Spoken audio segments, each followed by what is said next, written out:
بسم اللہ الرحمن الرحیم۔ السلام علیکم۔ حضرت نوح کے زمانے میں ایک ایسا طوفان آیا تھا جس سے پوری دنیا ختم ہو گئی تھی۔ اس واقعے کا ذکر اللہ پاک نے قرآن مجید میں بھی فرمایا ہے۔ حضرت نوح علیہ السلام کون سے نبی تھے؟ آپ نے کشتی کب اور کیوں بنائی؟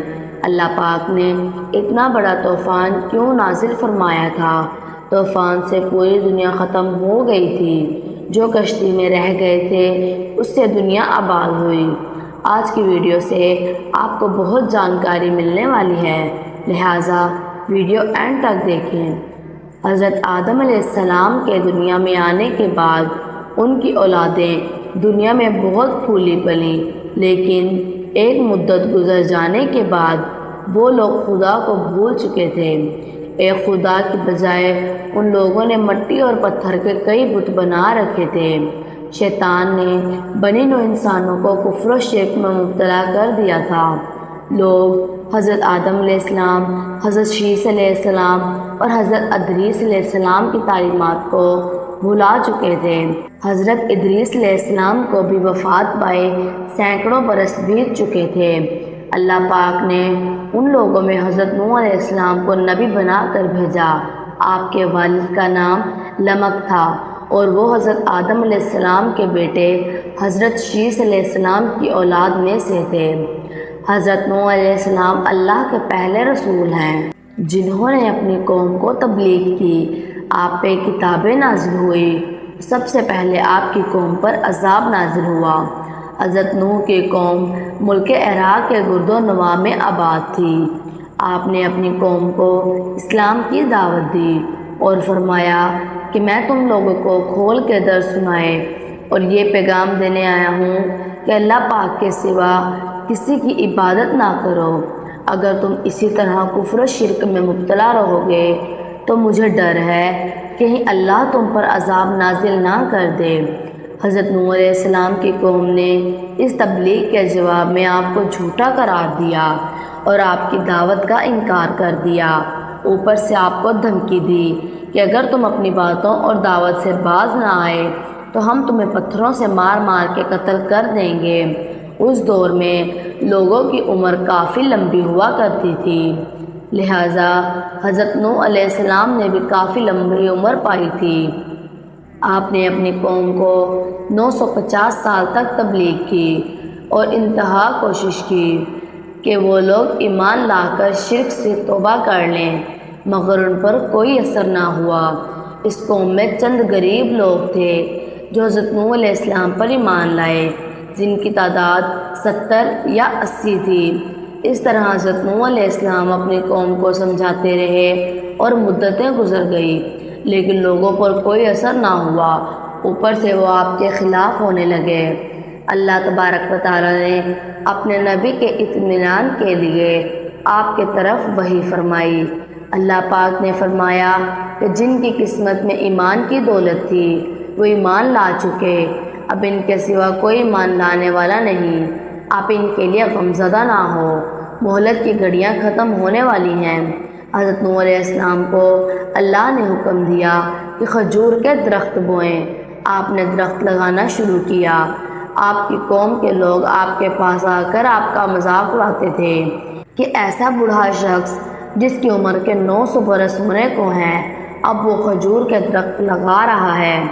اسی طرح 50 برس گزر گئے تو کھجور کے تمام درخت کافی لمبے اور مضبوط ہو گئے۔ پھر اللہ نے حضرت نوح علیہ السلام کو حکم دیا کہ ان کھجوروں کے درختوں کو کاٹے اور ان لکڑیوں کی کشتی بناؤ۔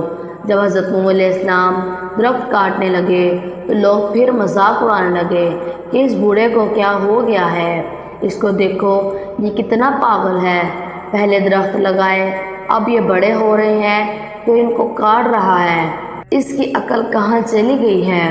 آپ کی قوم کے لوگ آپ کا مذاق اڑاتے لیکن آپ صبر کر جاتے۔ جب آپ ان لکڑیوں کو کاٹ کر کشتی بنانے لگے تو لوگ پھر سے آ گئے۔ اللہ تبارک و تعالیٰ نے اپنے نبی کو لکڑی کاٹ کر تختہ بنانے کے ہنر سے نوازا تھا، لہٰذا آپ نے ان لکڑیوں کو کاٹ کر تختہ بنانا شروع کر دیا۔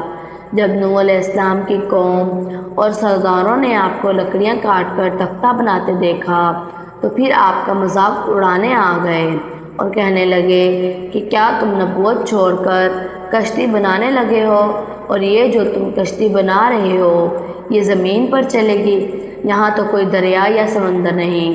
طرح طرح کی باتیں کرتے اور ہنستے آپ کا مذاق اڑاتے تھے، لیکن حضرت نوح علیہ السلام نے صبر کیا اور آپ علیہ السلام نے فرمایا، اے نافرمانو، آج تم میرا مذاق اڑا رہے ہو، لیکن اللہ کا عذاب طوفانی شکل میں آئے گا، اس وقت تمہیں حقیقت کا پتہ چل جائے گا، مگر افسوس اس وقت تمہاری کوئی توبہ قبول نہیں ہوگی۔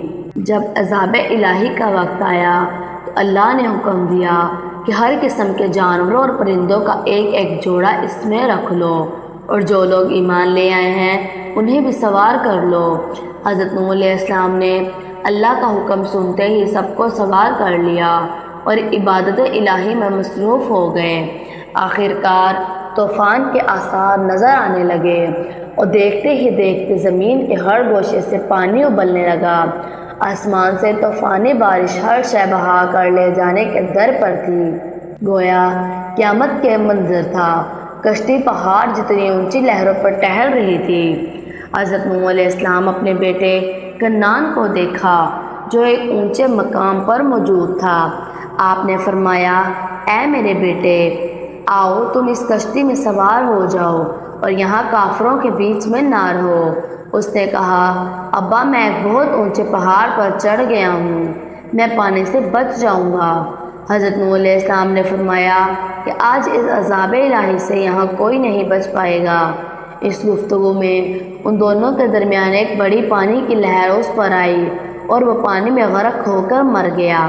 طوفان نوح میں پانی کی لہریں اس قدر بلند تھی کہ انہوں نے زمین کے تمام پہاڑوں کو بھی اپنے اندر چھپا لیا تھا۔ زمین پر کوئی بھی چیز زندہ سلامت نہ تھی، سب کچھ ختم ہو چکا تھا۔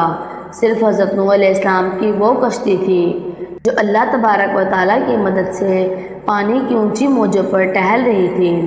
روایتوں کے مطابق اس کشتی میں 80 لوگ تھے، ہر ایک کے ساتھ اس کا جوڑا موجود تھا۔ وہ لوگ اس کشتی میں تقریباً 150 دن تک رہے۔ اس کے بعد کشتی کا رخ جبل جودی کی طرف پھیر دیا گیا، جہاں وہ ٹھہر گئی۔ جب حضرت نوح علیہ السلام نے اہل زمین کی خبر لینے کے لیے ایک کوے کو بھیجا، کوے نے زمین پر مردار دیکھے تو ان پر جھپٹ پڑا اور تاخیر کی، جس کی وجہ سے آپ نے کبوتر کو بھیجا۔ کبوتر ایک زیتون کا پتا لے کر آیا اور اس کے پاؤں کیچڑ سے لتھڑے ہوئے تھے۔ اسے دیکھ کر حضرت نوح علیہ السلام نے اندازہ لگایا کہ زمین اب خشک ہو چکی ہے۔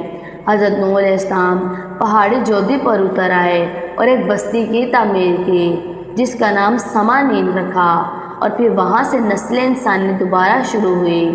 یونان، مصر، ہندوستان اور چین کی مذہب کتابوں میں ایسی روایات بیان کی جاتی ہے جن میں سے ایک عظیم سیلاب کا ذکر ہے۔